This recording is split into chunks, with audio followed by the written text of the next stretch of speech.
Bonjour à tous et bienvenue dans cette nouvelle vidéo dédiée à l'investissement dans les centres de self-stockage. Je m'appelle Nicolas Todo et aujourd'hui je vous propose une autre masterclass sur le self-stockage. J'en avais déjà fait une précédemment dans laquelle je partageais donc mes lectures sur le thème du self-stockage. C'était des lectures basées sur de la littérature américaine. Et toujours dans cet esprit-là, j'ai continué à me former. Et donc j'ai lu 6 nouveaux ouvrages clés qui traitent justement de l'investissement dans les centres de self-stockage. Ils sont eux aussi écrits par nos confrères américains, car vous le savez, les États-Unis sont énormément en avance sur nous dans le secteur du self-stockage. Donc ce sont de formidables sources d'inspiration si vous voulez vous aussi vous lancer dans cet investissement-là.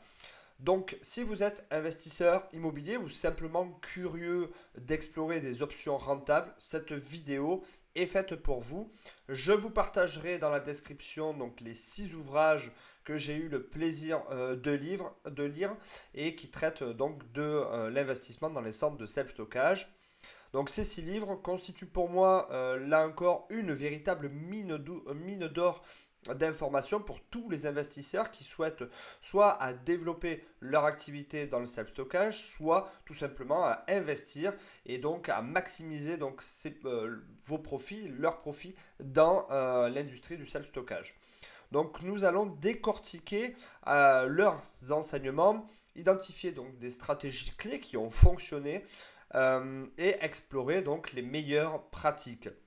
Avant de vous plonger donc dans le vif du sujet, pensez tout simplement à vous abonner à ma chaîne, ça me donne de la motivation pour continuer et vous recevrez également toujours plus de contenu spécialisé sur l'investissement dans l'immobilier et notamment dans le self-stockage. Donc, le premier livre a été écrit par Réa Olano. Donc, je propose de démarrer tout simplement par ce livre-là qui s'appelle Self Storage Facility. Ce livre donc est une référence pour les nouveaux arrivés dans le monde du self-stockage. Donc il aborde des aspects fondamentaux tels que l'analyse du marché par exemple, qui est une base avant de démarrer à investir, avant de commencer à investir. Il est essentiel de connaître son marché. Donc on va en parler un petit peu plus loin dans la vidéo. On va parler également de la gestion des installations, de la technologie qui va permettre de transformer tout simplement votre centre de self-stockage, votre installation en une véritable machine à cash, selon les dires donc de Réa Olano. Donc je vous propose tout d'abord de démarrer par l'analyse du marché approfondie, donc qui est un chapitre important du livre. Donc un des points essentiels que Réa Olano met en avant, c'est l'importance d'une étude de marché approfondie. Donc voici par exemple quelques-unes des questions qu'il conseille de se poser. Tout d'abord, quelle est la densité de la population de la zone ciblée? Quel est ensuite le revenu moyen des ménages? Et enfin, quelle industrie locale pourrait avoir besoin de solutions de stockage? Voici donc les 3 questions qui lui semblent prioritaires avant de commencer à investir dans un centre. Bien entendu, il y a plein d'autres questions, j'en parle dans ma formation, mais quoi qu'il en soit, Olano donc recommande également l'utilisation d'outils d'analyse tels que des logiciels de géolocalisation ou des bases de données locales. Et bref, une analyse SWOT donc permet d'identifier les menaces, les opportunités, les forces ainsi que les faiblesses avant chaque projet. Là encore, on en parle dans ma formation. Mais par exemple, un centre de self-stockage proche d'une zone résidentielle dense donc et en pleine expansion aura donc normalement plus de chances de réussir. Donc ce que je veux dire par là et ce que veut dire notamment l'auteur, c'est que il est important de comprendre et connaître son marché, se poser des bonnes questions. Encore une fois, l'objectif de cette vidéo n'est pas de rentrer vraiment en détail dans l'analyse approfondie du marché, c'est juste vous donner quelques clés pour que derrière vous puissiez mener ce travail à bien. Euh, Ensuite, il parle également de la gestion des coûts cachés et des imprévus. Donc, Olano aborde aussi donc, les coûts souvent négligés, comme ceux liés à la maintenance des systèmes de sécurité. Par exemple, en France, l'assurance peut vous demander des certifications Q4 et Q18, qui sont des certifications qui vont vous permettre d'attester que votre système électrique ou votre système euh, de, euh, en- de lutte contre l'incendie, contre le feu, sont à jour et sont toujours en bon état de fonctionnement. Et donc, par exemple, ces coûts-là sont souvent négligés dans les calculs de rentabilité. Euh, Autre élément, donc, c'est la mise à niveau obligatoire, comme on a parlé tout à l'heure, pour la sécurité incendie et des taxes éventuelles, des taxes locales, comme on peut avoir par exemple la CFE ou la taxe foncière. Donc, il est important de prévoir un budget pour ces coûts car c'est absolument crucial. Il conseille également de garder une réserve de 6 mois de frais d'exploitation. Il mentionne aussi des outils de gestion pour automatiser justement les paiements et les rappels, ce qui réduit les risques de non-paiement et ça optimise également vos taux d'occupation. Bref, c'est un cercle vertueux. Autre élément qu'on peut prendre en compte quand on souhaite se lancer dans le self-stockage, c'est n'oubliez pas les frais de communication. Si vous faites par exemple de la publicité sur Google, sur Facebook ou Instagram, ou encore de vous booster vos annonces sur le site Le Bon Coin, par exemple, ben, ces frais-là sont souvent oubliés par les investisseurs. Or, ils sont très importants à prendre en compte car ils vont également rentrer dans vos charges. Donc voilà, prenez en compte quand vous souhaitez investir dans un centre de self-stockage le maximum de frais. Je pense également aux frais éventuellement de comptable, enfin c'est obligatoire, les frais donc de comptabilité, de bilan, peut-être des frais d'avocat en fonction donc de si vous avez des impayés ou des documents juridiques à mettre en place. Voilà, il en existe plein d'autres. Sachez que voilà, il faut vraiment prendre tous ces frais en compte. Euh, Olano parle également de stratégie de stratégie donc de fidélisation et d'expérience client. Donc Olano recommande aussi donc de mettre en place des stratégies pour optimiser l'expérience client comme l'accueil personnalisé, des offres saisonnières, etc., etc. Donc en formant les équipes à bien accueillir vos clients, en automatisant la gestion des unités, les centres donc peuvent améliorer l'expérience client, la rétention des locataires et donc se différencier de la concurrence. Ça paraît tout bête, mais un environnement propre et bien entretenu peut augmenter la rétention client de 10% d'après l'analyse réalisée dans son livre. Euh, Parlons maintenant donc des avantages de l'automatisation. J'en parle régulièrement donc dans mes vidéos. Donc pour Olano, l'automatisation est un levier crucial pour réduire les coûts d'exploitation et donc améliorer la gestion du temps. Donc grâce aux technologies de surveillance par exemple à distance et aux portes automatiques, vous pouvez donc gérer une installation plus efficacement tout en augmentant la satisfaction client et vous rassurez également vos clients parce que l'aspect sécurité est très important dans un centre de self-stockage. Olano parle également de l'importance de la maintenance préventive. Donc il met l'accent sur la maintenance préventive comme moyen d'augmenter la durabilité de votre installation. Donc on a parlé tout à l'heure des coûts, justement oubliez ces coûts de maintenance préventive. Mais voilà, il propose par exemple de vérifier régulièrement les systèmes de sécurité, de nettoyer les unités entre chaque client pour éviter des réparations coûteuses à long terme. Bien entendu, il y a des frais d'entretien et de ménage particulièrement à mettre en place. Donc un centre propre restera propre et voilà, ça, comme on a dit précédemment, ça améliore la rétention des clients. Donc les clients restent plus longtemps. Un client satisfait va donner donc de bons avis sur votre centre. Et là encore, c'est un cercle vertueux. Olano parle également de l'impact des saisons et des coûts opérationnels. Donc la fluctuation des saisons, bien entendu, influence l'occupation des unités. Oulano recommande donc de mettre en place des promotions saisonnières pour pallier à ces variations. Il explique également comment l'automatisation donc des réservations et les paiements peut réduire les coûts opérationnels jusqu'à 30%.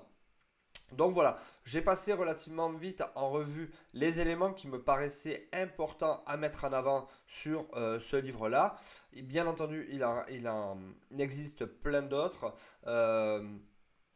On va passer maintenant donc au livre numéro 2 de Jack Q. Wykes qui s'appelle Profitable Self-Storage Strategy. Donc le deuxième livre se concentre donc sur des tactiques concrètes pour maximiser les profits. Donc par exemple que vous soyez novice ou que vous ayez déjà plusieurs installations, Wykes propose donc des stratégies éprouvées pour accroître vos revenus. Tout d'abord, il parle de la diversification des revenus. Il insiste donc sur l'importance de diversifier ses revenus, notamment en ajoutant des services comme la vente d'accessoires, cartons, cadenas, emballages, la location de véhicules de déménagement ou encore la vente d'assurance pour les biens stockés. Donc ces services annexes peuvent représenter jusqu'à 20% des revenus d'un centre. Donc par exemple, un centre peut tirer des revenus supplémentaires grâce aux ventes d'accessoires et à la location d'outils de déménagement. Donc voilà, un centre de self-stockage ne fait pas uniquement de la location de box, il peut aussi mettre en place de la vente d'objets supplémentaires, de services supplémentaires pour améliorer ses revenus, booster donc son chiffre d'affaires et donc ses profits.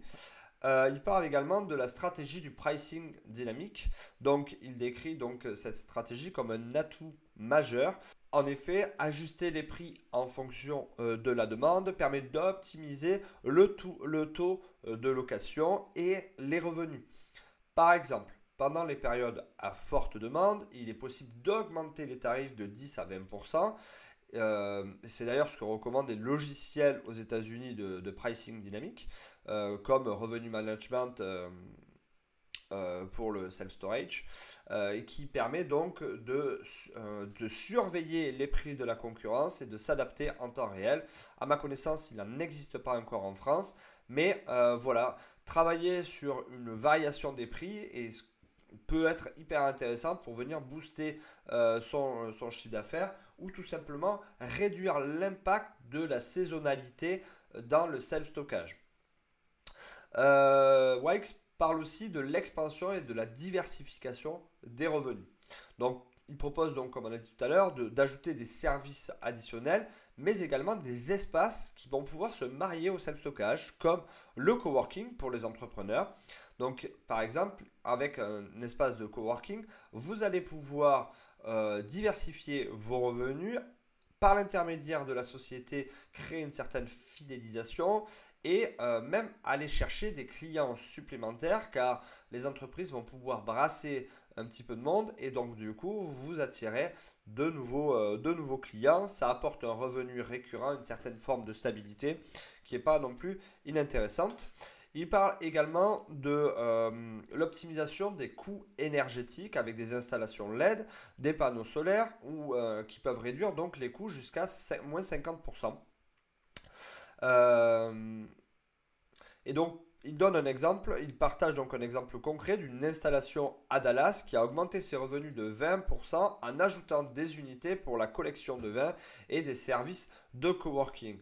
Donc à travers ce livre, c'est assez passionnant parce que si on utilise par exemple le pricing dynamique, des services annexes comme la vente d'objets, de cartons, d'assurance, etc., de véhicules de déménagement et également la mise en place d'espaces de coworking, vous vous rendez compte que vous pouvez facilement augmenter votre chiffre d'affaires de presque 40% simplement avec des services en dehors de la location de box de stockage. Ce que je veux dire par là, c'est que donc ça, on est basé sur un marché américain, mais prenez conscience que le self-stockage ne s'arrête pas seulement au self-stockage et on va pouvoir aller chercher des revenus supplémentaires en proposant des services complémentaires.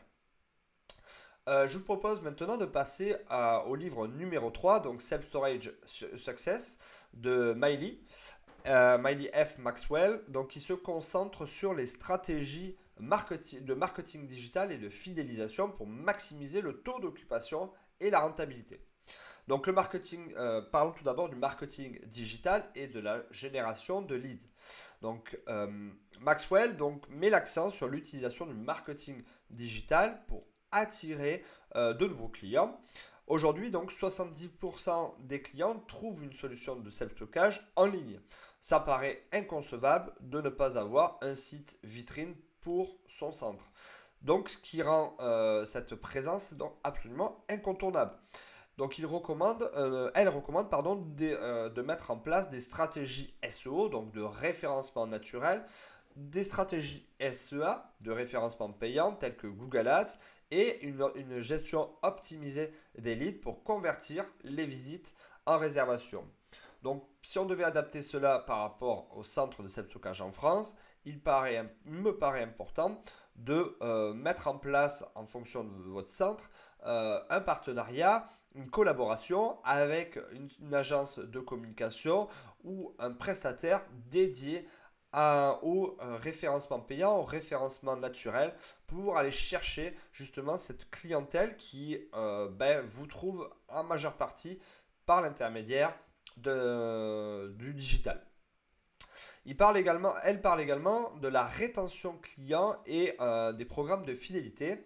Donc voilà, des programmes de fidélité, ça permet donc de retenir les clients sur le long terme. Ça permet d'améliorer la rétention client et en offrant des réductions pour les renouvellements de contrats ou des avantages pour les parrainages. Les centres peuvent donc encourager la fidélité. Par exemple, une réduction de 10% sur un abonnement annuel peut inciter les clients à rester plus longtemps, selon Maxwell. Elle parle également de la gestion des avis clients et des litiges. Donc un bon suivi des avis clients, le fait de répondre régulièrement à un avis qui a été déposé sur votre page Google, une gestion donc proactive des litiges sont essentiels pour vous assurer une bonne réputation et augmenter donc le taux d'occupation de votre centre. Donc prenez vraiment en compte les avis clients et notamment les avis clients sur Google qui est une porte d'entrée incontournable. Enfin, un des éléments fondamentaux de son livre sur lequel j'aimerais qu'on s'arrête, c'est notamment la gestion des coûts d'exploitation et des box abandonnées. Donc pour optimiser la gestion des coûts d'exploitation et des unités de stockage abandonnées, il est essentiel d'aborder une approche proactive et stratégique.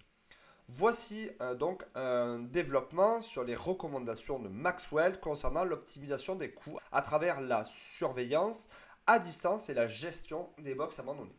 Tout d'abord, l'utilisation de systèmes de surveillance à distance permet de réduire naturellement les coûts d'exploitation. En effet, la surveillance à distance peut être un outil hyper puissant pour les entreprises qui gèrent donc des unités de stockage. Elle permet de surveiller les installations, de suivre les accès des clients et de détecter rapidement s'il y a un problème potentiel sans nécessité de présence physique constante sur place.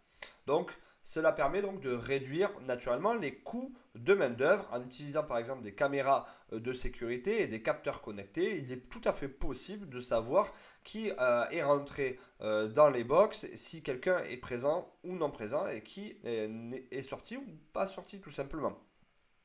Donc cela limite naturellement le besoin de personnel en diminuant ainsi les coûts salariaux. La surveillance permet également de détecter des anomalies. Grâce à des capteurs connectés, il est possible, ou des capteurs de mouvement, il est tout à fait possible de détecter des anomalies telles que par exemple de la température anormale, des fuites d'eau, des mouvements suspects, des animaux tels que des rats, des mouches, etc. dans les centres. Bref, ça permet de réduire les risques de dommages coûteux et d'améliorer la sécurité de vos installations. Ça permet aussi une maintenance prédictive. En utilisant des données collectées via la surveillance à distance, il devient plus facile de prévoir quand des équipements nécessitent de la maintenance. Ça évite des pannes imprévues, ça prolonge la durée de vie des équipements et une baisse des coûts à long terme. Les systèmes de surveillance permettent également la gestion énergétique.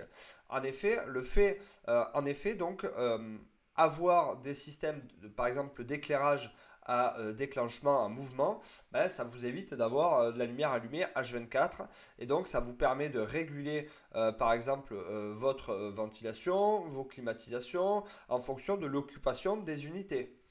Euh, je vous propose maintenant de parler donc de la gestion des unités abandonnées pour optimiser l'espace et bien entendu les revenus. Donc la gestion des unités abandonnées représente un volet essentiel pour maximiser les revenus de votre centre de self-stockage et notamment optimiser l'utilisation de l'espace dans les installations de self-stockage. Alors voilà comment c'est abordé selon Maxwell. Tout d'abord, la surveillance à distance va permettre d'identifier rapidement les unités qui semblent abandonnées, par exemple celles qui n'ont pas été accédées depuis longtemps. Une fois identifiées, ben, il est possible d'informer le client et de lui rappeler donc ses obligations contractuelles ou de proposer tout simplement une solution de résiliation. En effet, donc la surveillance à distance permet d'identifier rapidement les unités qui semblent abandonnées depuis longtemps et donc qui ne sont pas exploitées. Et donc, ça permet aux clients, ça vous permet à vous, en tant qu'opérateur de centre, de proposer par exemple soit une solution de résiliation, soit de se remettre en contact avec le client, savoir où il en est, si tout se passe bien, etc. etc. Donc, ça vous permet de garder un lien tout simplement avec le client. Ensuite, les systèmes de surveillance permettent de mettre en place des processus de relance. Donc, après avoir identifié des unités potentiellement abandonnées, il est crucial d'adopter une approche de relance efficace. Par exemple, des notifications automatiques peuvent être envoyées aux clients pour vérifier s'ils souhaitent continuer leur location ou s'ils souhaitent résilier leur contrat. Cela permet de récupérer l'unité plus rapidement. Par exemple, si vous étiez sur une unité avec un prix relativement bas parce que la saison voulait ces prix bas, ben vous allez pouvoir récupérer cette unité de stockage et ainsi proposer augmenter ainsi le budget, le tarif de votre unité pour venir booster donc votre chiffre d'affaires. Vous allez pouvoir optimiser également l'espace. Donc une fois les unités abandonnées libérées, l'entreprise peut donc réaménager ces espaces en fonction des demandes du marché. Par exemple, en regroupant, si c'est un grand espace, en des petites unités, s'il y a besoin de plus de petites unités, de venir donc ainsi répondre à la demande des clients ou en investissant dans des solutions de stockage à la demande. Donc, quoi qu'il en soit, récupérer un espace abandonné ou un espace mort dans lequel les tarifs sont relativement bas, ça va vous permettre, quoi qu'il en soit, d'optimiser vos bénéfices. Euh, Autre élément, ça va vous permettre de réduire vos risques financiers. Alors, les unités abandonnées représentent souvent des pertes de revenus en raison des loyers impayés. Donc, une gestion proactive va vous permettre de minimiser justement cette perte en relouant rapidement ces espaces. Donc, la surveillance à distance aide à prévenir ces coûts supplémentaires associés à la sécurisation des unités abandonnées.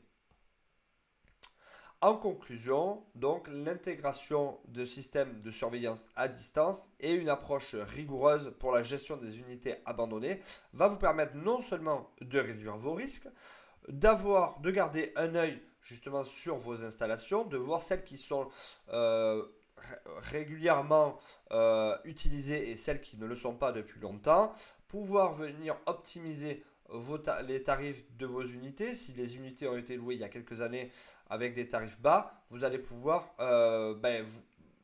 recréer du lien avec vos clients et ainsi augmenter peut-être aussi la satisfaction de vos clients. C'est-à-dire qu'un client qui loue un box depuis longtemps et qui finalement n'en a plus l'utilité ou qui ne se rappelle même pas qu'il loue ce box, ça peut arriver, vous allez pouvoir le recontacter par ce système-là et voir justement s'il en a toujours besoin.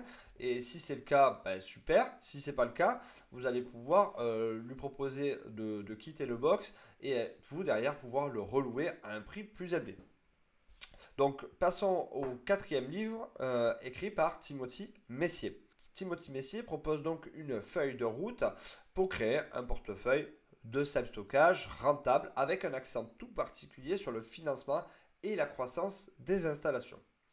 Donc Messier explique qu'un seul centre de stockage ne peut pas suffire pour atteindre l'indépendance financière. Il est important de diversifier, de multiplier les installations et c'est essentiel donc pour générer des revenus stables et récurrents. Il conseille donc de débuter avec des petites installations pour accumuler de l'expérience, des connaissances, puis de réinvestir les profits dans d'autres centres. Ce qui va être intéressant également si vous travaillez sur plusieurs centres, c'est que vous allez pouvoir réaliser des économies d'échelle. Par exemple, si vous ouvrez plusieurs centres dans une seule et même zone, vous allez pouvoir travailler sur une publicité locale sur plusieurs centres, là où un budget local sur un seul centre, ben, voilà, la répartition des coûts sera différente. Également pour l'assurance, sur la répartition des risques, puisque l'assurance analyse les risques, ben, ça va vous permettre donc là aussi de réaliser des économies d'échelle et donc de réduire vos frais d'assurance. Concernant également les frais de gestion avec un logiciel de gestion, le fait d'avoir plusieurs centres, ça va vous permettre là aussi de diviser votre budget de logiciel de gestion sur plusieurs centres et donc de réduire naturellement vos mensualités car une mensualité sur un seul centre coûtera toujours plus cher que cette même mensualité sur plusieurs centres. Euh, Messier aborde également les méthodes pour lever des fonds, notamment les investissements privés, les prêts bancaires et le crowdfunding. Par exemple, en présentant donc un business plan solide et en misant sur des ressources de financement participatif, un investisseur peut financer l'agrandissement de ses installations et diversifier ses sources de revenus. Sachez tout simplement que cela existe et c'est très pratiqué dans le self-stockage. Des méthodes donc de levée de fonds ou de crowdfunding, ça fonctionne très très bien. Messier montre également que pour augmenter la valeur d'un centre, il existe plusieurs façons, mais il parle notamment de mettre en place de la technologie, par exemple avec des box climatisées ou des box sous vidéosurveillance disponibles pour le client. Ça permettrait d'augmenter la valeur d'un centre de 10 à 20%. Donc, sachez que une des façons d'augmenter la valeur de votre centre, c'est de travailler notamment sur la technologie, l'automatisation de votre centre, augmenter la sécurité de votre centre ou proposer des services de location différentes, en tout cas pour aller chercher un autre type de clientèle. Je vous propose de passer maintenant à l'avant-dernier livre qui a été écrit par Paul Moore et qui s'appelle Storing Up Profits. Franchement, ce livre est passionnant parce qu'il analyse donc la psychologie des consommateurs en rapport avec le self-stockage et donc les différentes tendances. Donc c'est ce qu'on va voir dans ce chapitre-là, puisque Moore explore la demande croissante de self-stockage la demande croissante pour le self-stockage en raison de l'accumulation des biens dans la société moderne. Il faut savoir qu'aux États-Unis, environ 10% de la population utilise des unités de stockage et donc Moore montre comment comprendre la psychologie des consommateurs peut aider les investisseurs à anticiper la demande. Donc, c'est ce que nous allons voir ici. Tout d'abord, un des éléments clés de son livre, il parle de l'accumulation des biens et de l'évolution des comportements de consommation.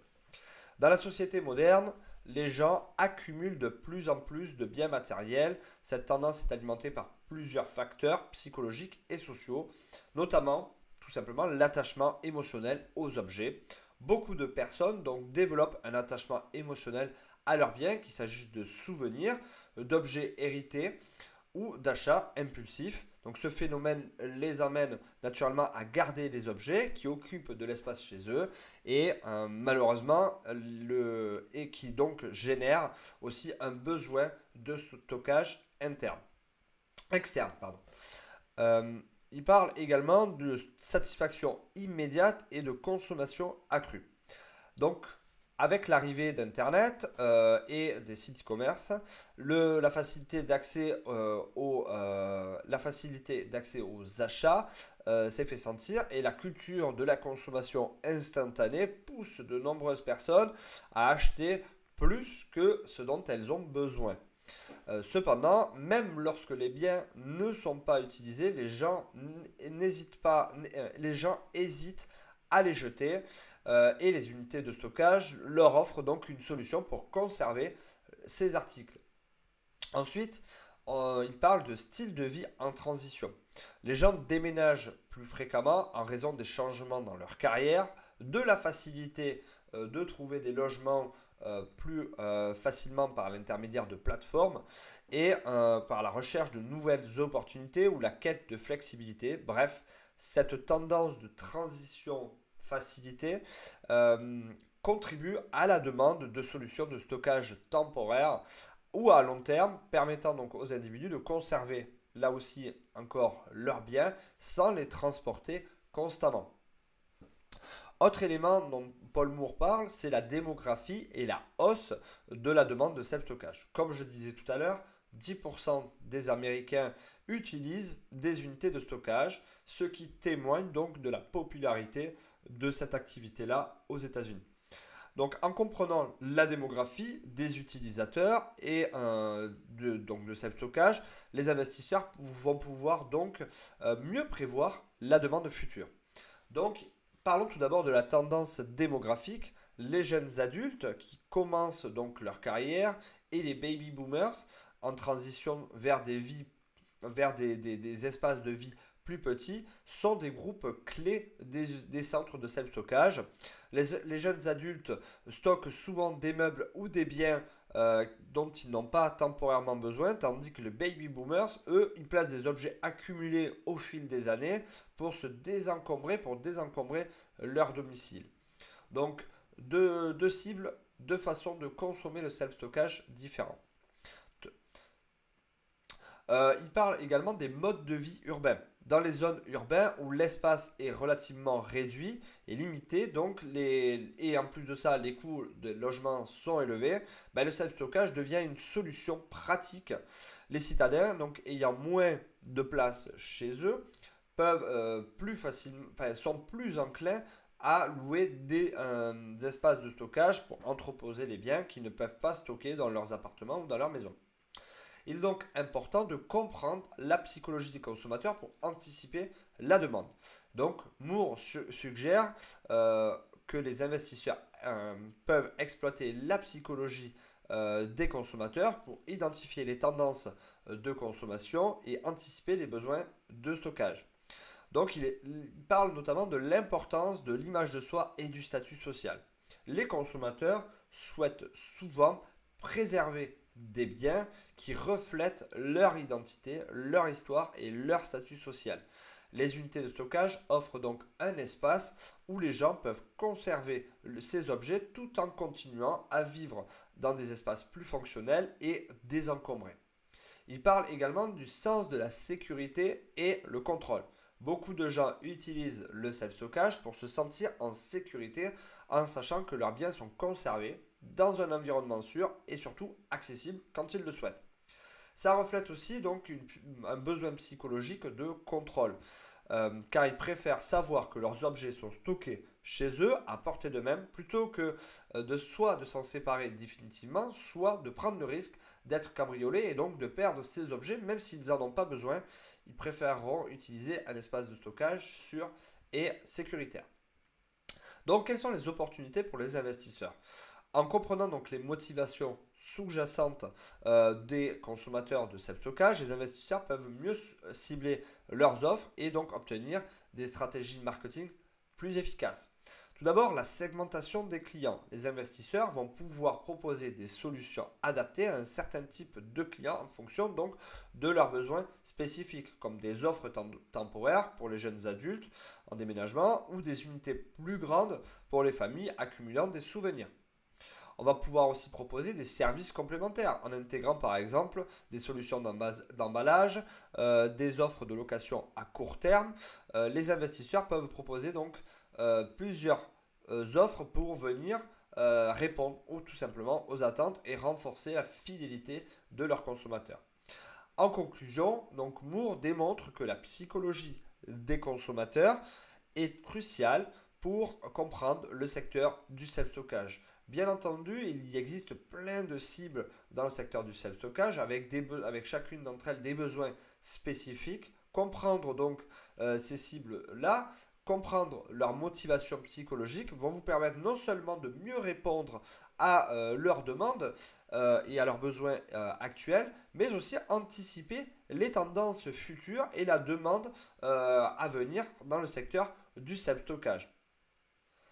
Enfin, je vous propose donc le dernier livre de cette masterclass qui s'appelle The Sexy Side of Self-Storage. C'est un livre qui a été écrit par John C. Lindsay et qui me paraît être un livre très moderne dans le secteur du self-stockage puisqu'il met en avant le marketing émotionnel et l'importance de la différenciation pour attirer et fidéliser les clients. Donc son approche comprend non seulement des stratégies qui visent à susciter des émotions positives, mais aussi à s'aligner sur des valeurs actuelles telles que la durabilité et l'écologie. Voici donc le développement des idées de l'INSEE sur le marketing émotionnel et sur la différenciation et les tendances écologiques. Tout d'abord, la différenciation et le marketing émotionnel. L'INSEE donc souligne que l'émotion joue un rôle essentiel dans la prise de décision des consommateurs. Donc pour les entreprises du self-stockage, elles ne sont pas épargnées. Il est important de se démarquer en s'adressant directement aux émotions des clients pour faire donc toute la différence. Il existe plusieurs stratégies spécifiques. Tout d'abord, la mise en avant de la tranquillité d'esprit et de la sécurité. Les consommateurs recherchent avant tout un sentiment de sécurité lorsqu'ils stockent leurs biens. L'INSEE recommande donc de mettre en avant des caractéristiques comme des systèmes de sécurité avancés, un contrôle d'accès, des garanties de protection pour rassurer les clients et donc assurer la sécurité de leurs biens et de leur possession. Ce sentiment de sécurité renforce également la relation client et la fidélité. Autre élément que vous pouvez utiliser, c'est les témoignages clients. Les témoignages permettent là aussi de renforcer la crédibilité et créer un lien émotionnel avec le client en partageant des histoires de clients satisfaits. Les entreprises de self-stockage vont pouvoir humaniser leur société, leurs entreprises, leurs services et montrer donc un impact positif sur la vie des clients. Par exemple, des témoignages sur la façon dont le self-stockage a aidé lors d'un déménagement difficile ou a permis de sauvegarder des biens familiaux précieux, ça permet là aussi de fidéliser et donc de créer un sentiment de connexion avec les nouveaux clients potentiels. Donc, l'humanisation de l'expérience de self-stockage est nécessaire. Au-delà de la sécurité, l'INSEE insiste sur la personnalisation et l'attention aux détails. Donc offrir un service client qui soit chaleureux, des petites attentions comme une assistance à l'installation ou des conseils sur la façon de remplir, de stocker vos affaires, de stocker les affaires des clients dans leur box, peut créer justement une expérience client agréable et accueillante. Cette humanisation va donc permettre de créer une image positive et susciter donc des émotions positives chez le client. Parlons maintenant de la tendance écologique et de l'économie circulaire. En plus du marketing opérationnel, l'INSEE met en avant un élément dont on parle très peu, c'est l'importance de l'alignement avec des valeurs écologiques. Donc c'est une tendance de plus en plus prisée par les consommateurs. Les entreprises de self-stockage peuvent se différencier en intégrant des pratiques durables qui répondent aux attentes croissantes en matière de respect de l'environnement. Voici donc quelques aspects clés dont il parle dans son livre. Tout d'abord, l'adoption de pratiques de recyclage et de réduction de coûts de l'empreinte écologique. Les consommateurs sont de plus en plus sensibles aux initiatives de recyclage. Par exemple, des entreprises de self-stockage qui ont mis en place une politique de recyclage des déchets ou qui utilisent des technologies pour lutter contre la surconsommation énergétique vont pouvoir faire la différence et montrer donc aux clients que l'entreprise prend au sérieux cet impact environnemental. L'utilisation de matériaux durables ou de conception aussi écologique en choisissant donc des matériaux de qualité pour construire leur aménagement intérieur ou extérieur, les entreprises peuvent attirer des clients qui sont soucieux de cet environnement-là. L'utilisation de panneaux solaires, d'éclairage LED, de systèmes d'isolation éco-énergétique peut également réduire votre consommation d'énergie et mettre en avant des installations plus respectueuses pour la planète. Vous pouvez aussi mettre en place des soutiens à l'économie circulaire. Certaines entreprises de self-stockage aux États-Unis peuvent jouer un rôle dans l'économie circulaire en facilitant la réutilisation et la redistribution des biens. Certaines entreprises proposent donc d'offrir des services d'échange ou de dons et les clients peuvent donner donc des articles qu'ils n'utilisent plus. Cela peut se faire en collaboration avec des associations locales qui ajoutent une dimension sociale et communautaire à leur démarche. L'INSEE cite également une étude révélant que 75% des consommateurs sont prêts à payer plus cher pour des services respectueux de l'environnement. Cela offre une opportunité aux entreprises de self-stockage de venir se différencier, de justifier donc aussi un tarif premium pour des unités dites vertes. Donc en mettant l'accent sur des engagements pour l'environnement, ces entreprises peuvent attirer une nouvelle clientèle et privilégier les entreprises alignées avec des valeurs éthiques. Donc pour conclure, cela représente une véritable opportunité de différenciation et de fidélisation de la clientèle. En combinant marketing opérationnel et différenciation écologique, les entreprises de self-stockage vont pouvoir non seulement attirer de nouveaux clients, mais aussi fidéliser une clientèle actuelle. L'INSEE donc recommande de tirer parti des attentes de durabilité et de sécurité pour créer des expériences uniques. Travailler sur cette différenciation écologique mais également émotionnelle va vous permettre de renforcer votre image de marque en communiquant régulièrement sur vos initiatives écologiques, en partageant des témoignages. Les entreprises vont pouvoir tout simplement se différencier, créer une réputation dite positive. Cette démarche va vous permettre également de vous positionner comme un leader sur le secteur en matière de durabilité, en attirant ainsi des clients qui sont prêts à rechercher des entreprises responsables. En conclusion, l'INSEE montre que l'adoption donc, de pratiques écologiques, de marketing émotionnel centré sur la sécurité, la tranquillité d'esprit, vont vous permettre de vous différencier et donc de vous aligner aux valeurs environnementales et émotionnelles de vos prospects, futurs aussi clients, et par la même occasion de fidéliser votre clientèle. Voilà, cette vidéo touche à sa fin. J'espère vous avoir donné un max d'informations. Si ce n'est pas déjà fait, je vous invite à vous abonner à ma chaîne où je partage régulièrement mes connaissances et ce que j'apprends sur le secteur du self-stockage. Si vous avez des questions, n'hésitez pas à me les partager en commentaire. Si vous souhaitez en savoir plus sur l'investissement dans les centres de self-stockage, j'ai préparé un petit webinaire dont le lien est dans la vidéo. Je vous invite donc à cliquer et à me retrouver de l'autre côté. En attendant, je vous souhaite à toutes et à tous une excellente journée et je vous dis à très vite pour une prochaine vidéo. Salut!